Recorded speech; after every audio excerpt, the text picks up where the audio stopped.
भारत को आज़ादी 15 अगस्त 1947 को ही क्यों मिली? दोस्तों, डेली जीके चैनल पर आपका स्वागत है। आज हम आपको भारत की आज़ादी से जुड़ा ऐसा किस्सा सुनाने जा रहे हैं जो हमें बताता है कि भारत की आज़ादी की तारीख कब और कैसे तय हुई थी। इस वीडियो में आप जानेंगे कि 15 अगस्त 1947 की उस आज़ाद मध्य रात्रि से पहले गुलाम भारत के सियासी गलियारों में कांग्रेस व मुस्लिम लीग के नेताओं और ब्रिटिश अफसरों के बीच क्या उधेड़-बुन चली और वे कैसे भारत की आज़ादी व विभाजन के एक सहमत फैसले पर पहुंच सके। एक और ब्रिटिश प्रधानमंत्री विंस्टन चर्चिल हमेशा से ही भारत को आज़ाद करने के खिलाफ रहे, मगर ब्रिटेन में एक ऐसा राजनेता भी मौजूद था जिसने भारत को आज़ाद किए जाने के हक में सबसे ज्यादा सहानुभूति दिखाई। उस राजनेता का नाम था क्लेमेंट रिचर्ड अटली। आगे चलकर क्लेमेंट रिचर्ड अटली जुलाई 1945 में उस वक्त मौजूद प्रधानमंत्री विंस्टन चर्चिल को हराकर ब्रिटेन के प्रधानमंत्री बने। इस घटना ने भारत की आज़ादी मिलने की उम्मीद और पुख्ता कर दी। नतीजन अटली ने 20 फरवरी 1947 को ऐलान किया कि 30 जून 1948 से पहले भारत को पूरी तरह आज़ाद कर दिया जाएगा, जिसके तहत भारत को दो आज़ाद प्रांतों भारत और पाकिस्तान में विभाजित कर दिया जाएगा। जिसके चलते 3 जून 1947 को वाइसरॉय लॉर्ड माउंटबैटन को औपचारिक तौर पर भारत की आज़ादी और विभाजन दोनों के बारे में घोषणा करनी थी। इस योजना को माउंटबैटन योजना के नाम से जाना गया, लेकिन माउंटबैटन उस समय तक यह तय नहीं कर पाए थे कि भारत की आज़ादी की तारीख कौन सी होगी। 3 जून से पहले 2 जून 1947 की रात लॉर्ड माउंटबैटन ने भारतीय नेताओं के साथ 2 महत्वपूर्ण बैठकें की। इन बैठकों में कांग्रेस के जवाहरलाल नेहरू, सरदार पटेल और आचार्य कृपलानी मौजूद थे, जबकि मुस्लिम लीग की तरफ से मोहम्मद अली जिन्ना, लियाकत अली खान और अब्दुर्रब निश्तर शामिल हुए। वहीं सिखों की ओर से बलदेव सिंह मौजूद थे। महात्मा गांधी इस पहली बैठक में शामिल नहीं हुए थे, लेकिन दूसरी बैठक में वह उपस्थित हुए, मगर उस दिन भी उनका मौन व्रत था। गांधी जी ने माउंटबैटन की योजना पर खास कुछ नहीं कहा। उन्होंने लिखकर सिर्फ इतना ही कहा कि उन्हें आज ना बोलने का अफसोस है, क्योंकि वे मौन व्रत का पालन कर रहे हैं, जिसे फिलहाल तोड़ना संभव नहीं। इसलिए हो सका तो वे दोबारा मिलेंगे और अपनी बात कहेंगे। मीटिंग में लॉर्ड माउंटबैटन ने जब जिन्ना से पूछा कि क्या वह कैबिनेट मिशन के अनुसार तय किए गए भारत विभाजन और आज़ादी के प्रस्ताव को स्वीकार करेंगे, तो जिन्ना ने मना कर दिया। जिन्ना जब सहमति नहीं दे रहे थे, लेकिन माउंटबैटन ने उन्हें दृढ़ता से स्पष्ट कर दिया कि वे किसी हाल में अपनी योजना को विफल नहीं होने देंगे। माउंटबैटन के अडिग अंदाज पर जिन्ना को अपनी सहमति देनी पड़ी। 3 जून 1947 को शाम 7 बजे वाइसरॉय लॉर्ड माउंटबैटन की मौजूदगी में जवाहरलाल नेहरू और मोहम्मद अली जिन्ना ने 2 अलग-अलग राष्ट्रों के निर्माण की योजना पर सहमति की घोषणा की, जिसके लिए नेहरू जी ने हिंदी में भाषण दिया और जिन्ना ने अंग्रेजी में पाकिस्तान जिंदाबाद के नारे के साथ अपना भाषण समाप्त किया।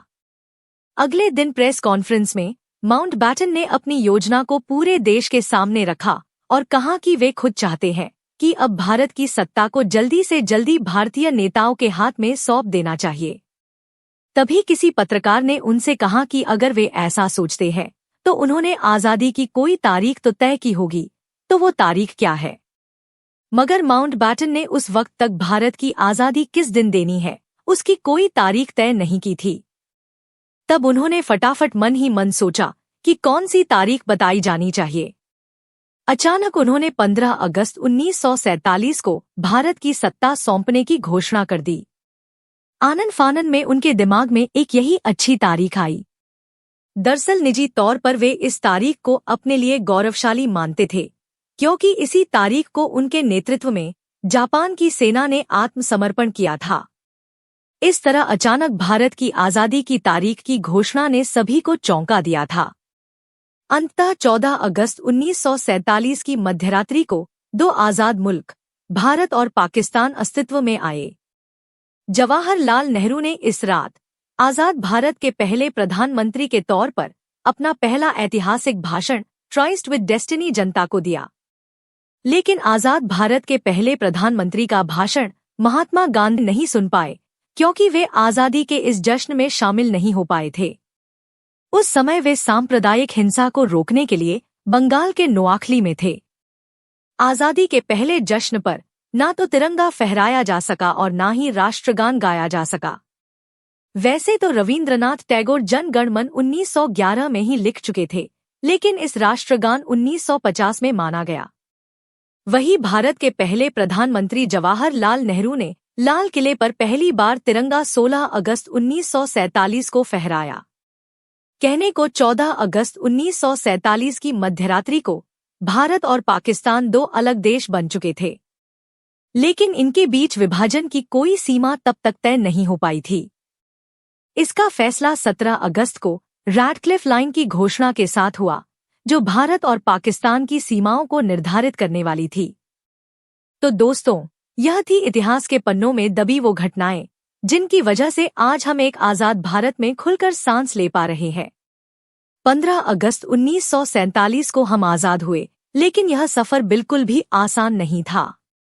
हमारे नेताओं की कड़ी मेहनत और दृढ़ संकल्प की वजह से हमें यह आजादी मिली, जिसे हमें आपसी भाईचारे के साथ उन्नति करते हुए सहेज कर रखना है। इसलिए याद रखिए, हम किसी भी धर्म के होने से पहले एक भारतीय है। यह भारतीय होने का गर्व हमारे लिए सर्वोपरि होना चाहिए, क्योंकि आज का भारत अनगिनत क्रांतिवीरों की लाशों पर खड़ा है। इसलिए इसकी एकजुटता को बनाए रखना हमारा कर्तव्य है। दोस्तों, क्या आपको लगता है कि विभाजन के बिना भारत की आजादी संभव थी? हमें नीचे कमेंट में जरूर बताएं। अगर आपके पास कोई टॉपिक है जिस पर आप हमसे वीडियो चाहते हैं, तो आप वो भी बता सकते हैं। उम्मीद है आपको यह जानकारी पसंद आई होगी। अगर हाँ, तो वीडियो को लाइक और शेयर जरूर करें। हमारे चैनल को सब्सक्राइब करना न भूलें, ताकि आपको ऐसी ही जानकारियां आगे भी मिलती रहे। अब जल्द मिलते हैं एक और इंटरेस्टिंग और इन्फॉर्मेटिव वीडियो में। तब तक के लिए जय हिंद, जय भारत।